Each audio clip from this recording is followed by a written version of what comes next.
সুদের টাকা যদি পায়খানা প্রস্রাবখানায় লাগানো হয়, মসজিদ কত খাঁটি টাকায় হয় বুঝতে পাচ্ছেন আপনারা? ভারতের সকলে জানে না। ওই জন্য বলছি মুসলমান সবাই, আজ সুদের টাকা যদি পায়খানা প্রস্রাবখানায় লাগানো হয়, মসজিদ কত খাঁটি টাকায় হয় বুঝতে পাচ্ছেন আপনারা? ভারতের সকলে জানে না। ওই জন্য বলছি মুসলমান সবাই, বাবার ওরস আছে, বলছে হুজুর চাঁদা দিবেন। আমি বললাম ভাই আমি হুজুর নয়, আমি খেজুর, কি লাগবে বল? চাঁদা। আমি বললাম চাঁদা আমি দিতে পারি, ক টাকা নিবি? বলে খুশি করে দেন। আমি বললাম আমি 100 টাকা দিচ্ছি, আমার ব্যাংক থেকে সুদ হয়েছে, সেই সুদের টাকা দিলাম। একজন বলছে যা দিবেন দেন, তার মানে সুদের মালটাও ওদের অসুবিধা নাই। বলে বাবার ওরস করবি সুদের পয়সায়, হারামখোর। বড় কষ্ট লাগে। শুনে রেখে দেন, যারা চাঁদা করে গাড়ি দাঁড় করিয়ে, যারা ওরস করে, যারা জলসা করে গাড়ি দাঁড় করিয়ে চাঁদা তুলে, তাদের জলসায় 1 ফুটা নেকি হবে না। ওই জলসাগুলো হারাম, ওই ওরস করাগুলো হারাম। যদি দম থাকে বাপের টাকায় কর। মসজিদ করলে আমরা, শুনে রেখে দেন, কেউ যদি বলে সুদের টাকা দিই, আমি বলে যাচ্ছি এখানে যদি কেউ আমার সামনে দিতে আসেন এটা সুদের টাকা, আমি ছুঁড়ে ফেলাবো, গ্রহণ করব না। আমার মাদ্রাসাতেও নেব না। কি বলে নেব? আমার মাদ্রাসায় পিসাবখানায় লাগাবো, এটা পায়খানায় লাগাবো। এটা সুদের টাকা যদি পায়খানা প্রস্রাবখানায় লাগানো হয়, মসজিদ কত খাঁটি টাকায় হয় বুঝতে পাচ্ছেন আপনারা? ভারতের সকলে জানে না। ওই জন্য বলছি মুসলমান সবাই আজ থেকে আল্লাহর প্রিয় বন্ধু হব। হাত তুলে বলেন তো ইনশাআল্লাহ। এ আল্লাহর প্রিয় বন্ধু হব, জোরে একবার বলুন ইনশাআল্লাহ। আল্লাহর প্রিয় বন্ধু হতে গেলে আমার আল্লাহ রব্বুল আলামিন কিন্তু শর্ত রেখেছেন, সেই শর্তগুলো সবাই মানব, জোরে বলুন ইনশাআল্লাহ। 1 নম্বরই শুনেলেন, এই শর্ততে ভণ্ডদের একটা তথ্য পাবেন। তারা যে তথ্য দেয় তাদের একটা তথ্য ফাঁস করে দিচ্ছি। কাদের? ভণ্ডদের। যারা বলছে পিন না ধরলে জান্নাতে যাওয়া যাবে না। আপনারা জানেন কালিয়াচকে দাওয়াত দিতেও আমাকে ভয় লাগে, বড় কষ্ট লাগে। কেন? অনেকজন ফোন করে বলেছে শালা তোমাকে পেলে একবার দেখব, আমাকে বলেছে। আমি বলেছি বাবা গালিগোলজ করো না, কোরআন হাদিস নিয়ে বসবে। আমি ঝগড়া ঝঞ্ঝটের লোক নই, আমি হক কথা বলি। আমি কখনো তোমার পীরের নাম নিয়ে বলিনি তুমি যদি ভণ্ড হও তোমার গায়ে লাগবে, ঠিক কি না? যে ভণ্ড হবে তার গায়ে লাগবে না? লাগবে না। আমি যদি চুরি করা হারাম বলি, যে চোর তার গায়ে লাগবে। আমি যদি সুদ খাওয়া হারাম বলি, যে সুদখোর তার গায়ে লাগবে। আমি যদি মদ খাওয়া হারাম বলি, যে মাতাল তার গায়ে লাগবে। আমি যদি গাঁজা খাওয়া হারাম বলি, যে গাঁজাখোর তার গায়ে লাগবে। তো তা তোমার গায়ে লাগলে ইসলামের কোনো যায় আসে না, আমার কোনো যায় আসে না। নিজেকে পরিবর্তন করো। আমার আল্লাহ রাব্বুল আলামিন বললেন, হে আমার নবী, যারা আমার প্রিয় বন্ধু হবে তাদের আখলাক আর চরিত্রগুলো কেমন হবে? একবার বলুন। কোরআন নকল করছে, তাবারাকাল্লাযী জাআলা ফিস সামাই বুরুজা ওয়া জাআলা ফিহা সিরাজাও ওয়া কামারাম মুনীরা ওয়া হুয়াল্লাযী জাআলাল লাইলা ওয়ান নাহার খিলফাতাল লিমান আরাদা ইয়াদ্দাক্কারা ওয়া আরাদা শুকুরা। তাবারাকাল্লাযী জাআলা ফিস সামাই বুরুজা, এই আসমানটাকে আমি চন্দ্র সূর্য গ্রহ তারা নক্ষত্র দিয়ে সাজনিত করেছি।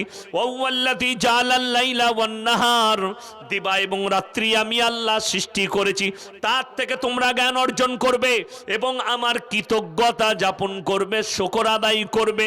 হে আমার নবী বলো, যারা আমার প্রিয় বান্দা হবে তাদের 1 নম্বর আখলাক, 1 নম্বর চরিত্র, ওয়া ইবাদুর রহমানিল্লাযীনা ইয়ামশুনা আলাল আরদি হাওনা, তারা পৃথিবীর বুকে শান্তির সঙ্গে বিচরণ করবে। যারা আমার প্রিয় বান্দা হবে তারা পৃথিবীর বুকে শান্তির সঙ্গে বিচরণ করবে। শান্তি মানে কি জানেন? মারামারি, কাটাকাটি, হানাহানি, অন্যায়, অত্যাচার, অবিচার নাই। শান্তির সঙ্গে বিচরণ করবেন। আপনার দ্বারা যেন কেউ কষ্ট না পায়, আপনার দ্বারা কেউ যেন ব্যথা না পায়, আপনার প্রতিবেশী যেন কষ্ট না পায়। আমাদের দেশে বড় কষ্ট লাগে, আমরা নিজেদিকে মুমিন বলে পরিচয় দিই, আল্লাহর প্রিয় বান্দা বলবেন তখন যেন আপনার কাছ থেকে আপনার প্রতিবেশী কষ্ট না পায়, আপনার ভাই কষ্ট না পায়। আমাদের দেশের লোক যারা মনে করছেন যে আমি 5 ওয়াক্তের নামাজি হয়েছি, আমার আগে ভাই সাহেব বলছিলেন না নামাজের খুব গুরুত্বর কথা, নামাজ গুরুত্বপূর্ণ জিনিস, কিন্তু আমি বলে যাচ্ছি অনেক নামাজিও জাহান্নামে যাবে। নামাজ পড়বে 5 ওয়াক্তের, তাহাজ্জুদ গুজার হবে, কিন্তু জাহান্নামে যাবে। তার কারণগুলো শুনেলেন। নামাজ হচ্ছে আল্লাহর হক। আপনি সুন্দর নামাজ পড়েছেন, আল্লাহর হক আদায় করেছেন। রোজা আল্লাহর হক, আপনি আদায় করেছেন, রাজা বান্দাগি করেছেন। আল্লাহ কিয়ামতের দিনে যে হিসাবটা কঠিন নেবেন সেটা হচ্ছে কি জানেন? বান্দার হক। তুমি তোমার প্রতিবেশীর সঙ্গে কেমন ব্যবহার করেছো, তোমার বাবা মায়ের কতটা হক আদায় করেছো, তোমার বিবির কতটা হক আদায় করেছো, তোমার সন্তান সন্ততির কতটা হক আদায় করেছো, তোমার ভাইয়ের কতটা হক আদায় করেছো, তোমার বোনের কতটা হক আদায় করেছো। আমরা একে অপরের হক আদায় করব, জোরে বলুন ইনশাআল্লাহ। আমাদের দেশে খোঁজ পাবেন ফার্স্ট কাতারে নামাজ পড়ছে, বাবা মাকে ভাত দেয় না। ঠিক বলছি না ভুল বলছি? ফার্স্ট কাতারে নামাজ পড়ে, হাদিস পড়ে, কোরআন পড়ে, বাবা মায়ের খিদমত করে না। তারা বলছে জান্নাতে যাব, জান্নাতের খুশবু পর্যন্ত পাবে না। লিখে নিয়ে যাও, বাবা মায়ের সঙ্গে কেউ অপব্যবহার করবেন না, জোরে বলুন ইনশাআল্লাহ। যে বাপ আর মা শোনো, যাদের মনে হয় আমার বাবা মা আমাকে মহব্বত করে না, তারা কান খুলে শোনো। যারা বিবির কথায় বাবা মায়ের ওপর অত্যাচার করো, যারা বিবির কথায়, অনেকজন বুঝে না, মনে করে আমার বিবি বলেছে, আমার বিবি অপরাধী নয়, আমার মা অপরাধী। যারা মনে করে আমার মা অপরাধী নয়, আমার বিবি অপরাধী, শুনেলেন হিকমতের সঙ্গে সমাজ গঠন করতে হবে, নাহলে পারবেন না। শুধু কোরআন হাদিস দিয়ে নয়, আপনাকে কিছু হিকমত ব্যবহার করতে হবে সংসার চালাতে গেলে। ওই হিকমতটা না থাকার কারণে বহু ছেলে স্ত্রীকে ছেড়ে দেয়, বহু ছেলে বাপ মায়ের কাছ থেকে বিচ্ছিন্ন হয়ে যায়, হিকমত না থাকার কারণে। কেন আমাদের হিকমতটা আসে না? কেন, কিসের জন্যে? না আমাদের সমাজে, আমাদের বাড়িতে কোরআন হাদিসের আলোচনা আছে, না চর্চা আছে, না আমাদের বাড়িতে ইসলামী কৃষ্টি কালচার আছে, না আমার বাড়িতে আল্লাহ আল্লাহর রসুলের কোনো আলোচনা আছে। আমাদের কি আলোচনা আছে? বেশিরভাগ লোক তো টিভি, আপনাদের দেশে দেখেছি চায়ের দোকানে টিভি লাগানো থাকে, ঠিক কিনা? সন্ধ্যাবেলা হলে 50টা লোক চায়ের দোকানে বসে চা খাচ্ছে, সেখানে ফিল্ম লাগাইছে, নাইলে সিরিয়াল লাগাইছে। এগুলো হারাম কাজ, নাজায়েজ কাজ, বড় কষ্ট লাগে। বাড়িতে মেয়েরা সিরিয়াল দেখে, নামাজ পড়ে না। মায়েরা সিরিয়াল দেখছে, ফিল্ম দেখছে, এদের মধ্যে আখলাক কি করে আসবে? শোনো, বৃদ্ধ মা বাবা, কোরআনে আছে মানুষ যখন বৃদ্ধাক্যে পৌঁছে যায়, তারা খেয়ে বলে খাই নাই, শুয়ে বলে সই নাই, বাচ্চা ছেলের মতো হয়ে যায়, তাদের ব্রেনগুলো মাঝে মাঝে হ্যাং করে মৃত্যুর আগে। আমার নানি ছিলেন, আমার নানি আমাদের বাড়িতে 40 বছর ছিলেন। কত বললাম? 40 বছর আমার বাড়িতেই মারা গেছে আমার নানি। তো শেষ বয়সে মা ভাত দিত, কি বুঝলেন, আমাদের স্ত্রীরা ভাত দিত, খিদমত করত। যখন আমি কিংবা আমার আব্বাজি বাড়িতে ঢুকতাম, নানি কি বলতো জানো? আমাকে ভাত দেয়নি, কি বুঝলেন। তো আমি মাঝে মাঝে মায়ের সঙ্গেও চিল্লিয়ে উঠতাম, আমার স্ত্রীর সঙ্গেও, নানি এখনো ভাত খাই নাই বলছে কেন? তো বলতো তুমি বিশ্বাস করবে না, নানিকে ভাত দিয়েছে, এক্ষুনি দিয়েছে, একটু আগে খেয়েছে আপনি আসার আগে। কিন্তু মনে হতো, কিন্তু তারপরে বুঝলাম, একদিন নিজের চোখে দেখলাম নানিকে ভাত দিয়েছে, ভাত খেলো। যখন আমি জলসার জন্য বেরিয়ে আসছি, মাদ্রাসায় যাব ক্লাসে, তখন নানি উঠে বলছে, কই রে বাপ, আমাকে এখনো ভাত দেয়নি তোর মা। তখন আমি বুঝলাম একটু আগেই দিল, নানি কিন্তু খেয়েছে।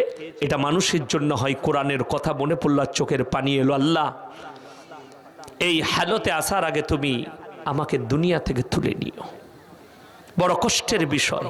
আমার নানি খুব পরেজগার মুত্তাকি ছিলেন, খুব পরেজগার, প্রচুর কোরআন তেলাওয়াত করেছেন। আর নামাজ 24 ঘন্টা নামাজ পড়তেন, সব ভুলে যেতেন কিন্তু নামাজ ছাড়ে নাই। 5 ওয়াক্তের নামাজটা 10 ওয়াক্তের পড়ে নিতেন কখনো, কিন্তু নামাজ ছাড়েনি মৃত্যুকাল পর্যন্ত। যাই হোক, এটা মানুষের সিচুয়েশন আছে। ধরে এলেন আপনি বাড়িতে এলেন, আপনার বৃদ্ধ মা বলল, বাবা তোমার বিবি আমাকে ভাত দেয়নি, ভালো ব্যবহার করেনি।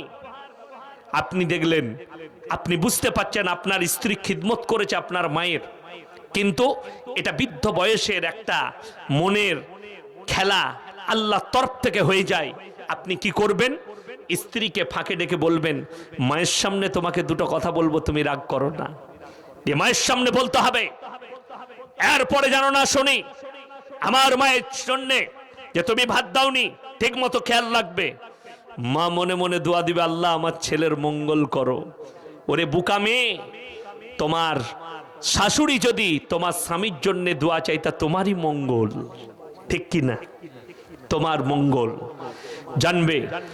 স্বামী বকেছে, এটার দ্বারা সাপও মারা যাবে, লাঠিও ভাঙবে না। যদি বুঝতে পারেন স্ত্রী এরকম করছে, স্ত্রীকে ফাঁকে মাথায় হাত বুলিয়ে রাতের অন্ধকারে কপালে চুমু খেয়ে বুঝাতে হবে, আমার মা একটু বরদাস্ত করবে। মায়ের জন্য মা দুটো কথা বললে, যদি এটা তোমারই মা হতো, মাথায় হাত বুলিয়ে হিকমতের সঙ্গে কাজ নিতে হবে। মায়ের কথা শুনে বিবির ওপরে অত্যাচার নয়, আর বিবির কথা শুনে মা বাপের ওপরে অত্যাচার নয়। আজকে বড় কষ্ট লাগে আমাদের সমাজে, আমাদের কাছে খোঁজ আসে, আমাদের কাছে ফোন আসে, রমজানুল মুবারকের মাসে এক কোণে পড়ে আছে বুড়ো বুড়ি মা বাপ, 5টা ছেলেকে মানুষ করেছে। ওরে বুকা, তোর বাবা ভোরের বেলায় উঠে সবজি বিক্রি করতে গেছে কালিয়া চকে, বেলা 9টায় যখন সবজি বিক্রি করে বাড়ি আসছে, ভোগ লেগেছে, 1 কাপ চা খেয়েছে, 2টো জিলাপি কিনেছে। যখনই জিলাপিগুলো মুখে ভরতে যাবে, মনে পড়েছে আমার বাড়িতে আব্দুর রহমান আর আব্দুল জব্বার আছে, আর নিজের জানে দেয়নি, কাগজে মুড়িয়ে এনে তোমার মুখে দিয়েছে, তোমাকে খাইয়েছে। বাড়িতে এসে বলেছে, কই গো ভাত দাও, জিলাপি দুটো আমার আব্দুর রহমানকে আর আব্দুল জব্বারকে দাও। সেই জব্বার, সেই আব্দুর রহমান যখন বড় হয়েছে, বাপ বৃদ্ধ হয়েছে, রমজান মাসে সাহরির সময় গরম ভাত রান্না করে ভোরের বেলায় বিবি ছেলে নিয়ে খাচ্ছ, আর বুড়ো বুড়ি মা বাপ এক কোণে একটা ঘরের মধ্যে ঠান্ডা ভাত দিয়ে সাহারি খাচ্ছে, আর চোখের পানি টপ টপ করে পড়ছে।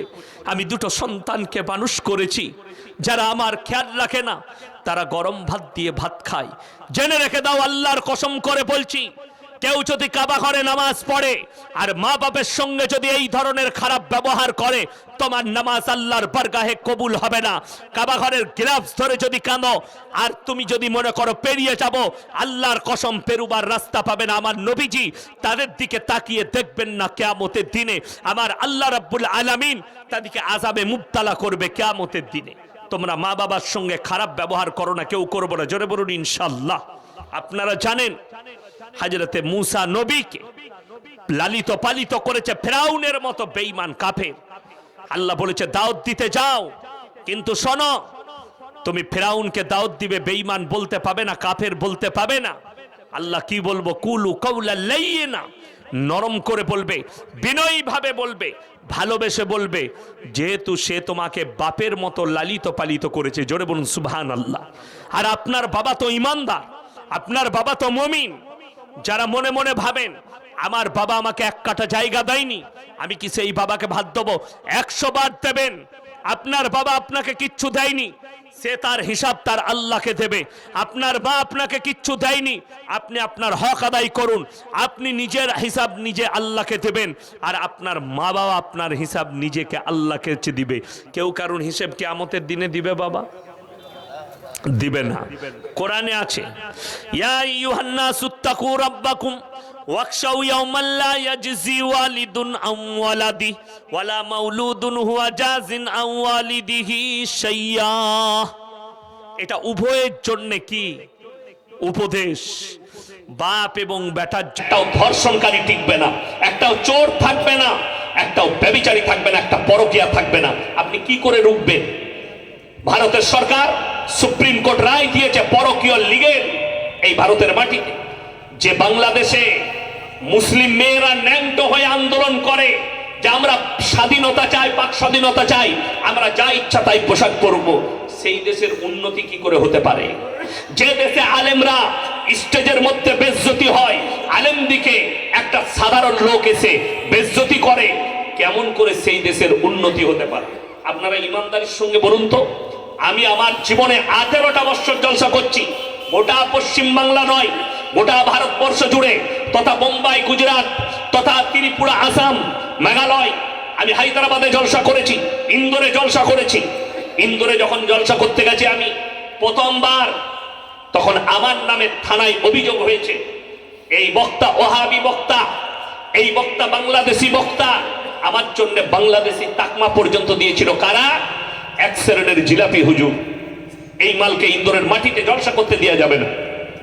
তারপরে আমি যখন পৌঁছালাম এয়ারপোর্ট থেকে নেমে, বিশ্বাস করুন আমি এত খুশি হয়েছি।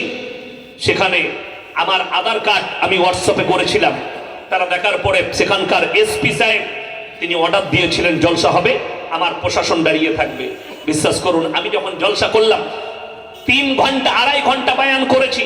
বয়ান করার পরে টাইম শেষ, যতটা পাস ছিল ততক্ষণ পর্যন্ত, কিন্তু খুদ যে অফিসার দাঁড়িয়ে ছিল সে বললে, স্যার हमको बहुत अच्छा लग रहा है और 10 मिनट बोल दीजिए। জোরে বলুন না সুবহানাল্লাহ।